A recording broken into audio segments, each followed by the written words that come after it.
Rachel and I'm here today to do a very quick video, and it's going to be a review of Nod by Adrian Barnes. This is going to be a negative review because I don't like this book, but I will give a little bit of a synopsis about what the book's about first. I don't think I'm going to do a spoilery review of this because I think I can slag it off enough without mentioning what actually happens in the book. So we open up with this book. A night's gone by and no one's been able to sleep and everyone's panicking because they can't sleep, and there's about maybe 1 in 1,000 who have been able to sleep, and our protagonist is someone who could get to sleep and no one else can, and obviously there's a lot of panic going on, and the book basically follows this panic and this sort of like, what do we do because we can't sleep, and this like descent of humanity as their bodies start to decline and things like that, and how it messes with society, how it messes with people's bodies, how it changes people mentally, all that sort of stuff. I really thought that I was going to absolutely adore this book. I mean, off that premise alone, I can't think of many people who would hear that and not think that sounds fucking amazing. I've been so excited to pick it up. Honestly, it was one of the biggest disappointments of my entire reading life. I gave this 1 star. It's very difficult to get a 1 star from me. Even if I don't like a book, I will usually give it 2 stars. I will find something that I like. I won't completely slag it off, and it has to be to the point where a book offends me to get a 1 star, and this book offended me. So I have issues with the book as the book in general and the way that it's written, and then I have issues that offend me as a person.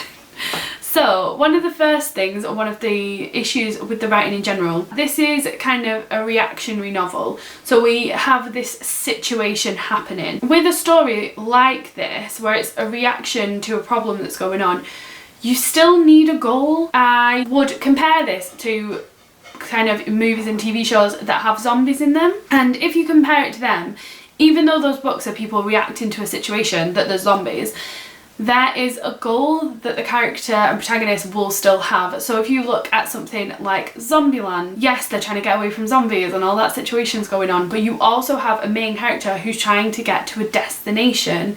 They're trying to get to this amusement park. So there's a goal there, they're working towards something. In most of those types of things, I know I've not watched The Walking Dead, but I know in The Walking Dead they're supposed to be heading towards somewhere. It's very common to do that. In this, the protagonist has no goal, they have nowhere that they're heading towards, and so the book feels really aimless, and you're like, where are we actually going with this? Because he really doesn't guide you through the text in any way. That was my first issue. There wasn't a character goal, and so it just brought the entire thing down and made it feel like it was going off everywhere and there was no structure to it. Didn't like that. It meant the novel just kind of stagnated and there was no driving force for him as a character or us as a reader. That's just an overall thing with this book. Like, the characters aren't very well developed. There's no character that I could describe a personality for, because I don't think he gives any of them a personality. I don't think he does any of the settings very well. I couldn't tell you specifically what any of the settings are like, and the settings that really should stand out to you, the society around them declines, but I don't feel like he describes that very well. I can't tell you a setting where I'm like, I feel like I could walk into that setting, which is usually how I feel with books. Like, I have quite a vivid imagination, so if you describe something to me, I will in my head be able to walk into a setting, and I couldn't walk into any settings in this book, so that really irritated me. And then we get on to how offensive this book was. One of the ways that it tries to illustrate how people are changing in this descent is to make them seem inhuman and animalistic, and the way that Adrian Barnes does this is by really graphically describing sex and describing violence, and I don't think he does any of those well. They're just offensive. There is a scene in here where he describes his girlfriend trying to have sex with him after she's not slept for like 2 days or whatever, and she wants to try and seem normal, and the way that he describes it is just disgusting. And she's our only main female character within the book, and all she is a sexual pawn that's thrown around different people until he decides to put her down out of the kindness of his heart. Like, it was just so offensive, so misogynistic. I wouldn't say this was just like, oh, he, you know, forgot about women, he didn't represent women. No, he represented women, he represented them terribly. I would think that this man hates women when I read this book, because he had such a horrendously horrible representation of women in here. It was disgusting. This is one of the descriptions that he has for her. About as much of my Tanya remained in the face that now seethed as me as remains in a photo album from which all the prints have been torn and shredded.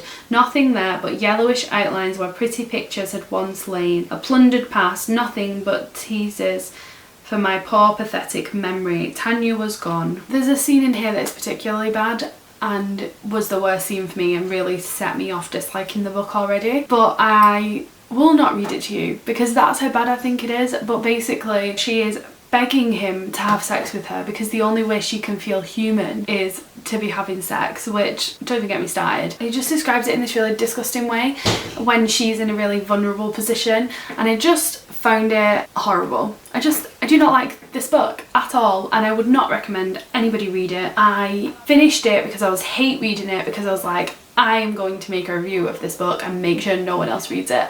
I didn't want to DNF it because I feel like if you DNF something, someone might be like, oh, but it could have turned around at the end. This didn't turn around. Sorry if the angle just changed this because my battery ran out and I had to get a different one. They are my thoughts on this book. It's probably good that that battery thing cut me off because I could have carried on rambling about my hate for this book for years. That's Nod by Adrian Barnes. Would not recommend. Do not read. If you have read it, let me know what you thought of it down below. I will see you in my next video where hopefully I'll be a lot happier because I won't be talking about this piece of shit. So, thank you very much for watching and I will see you in my next video. Bye!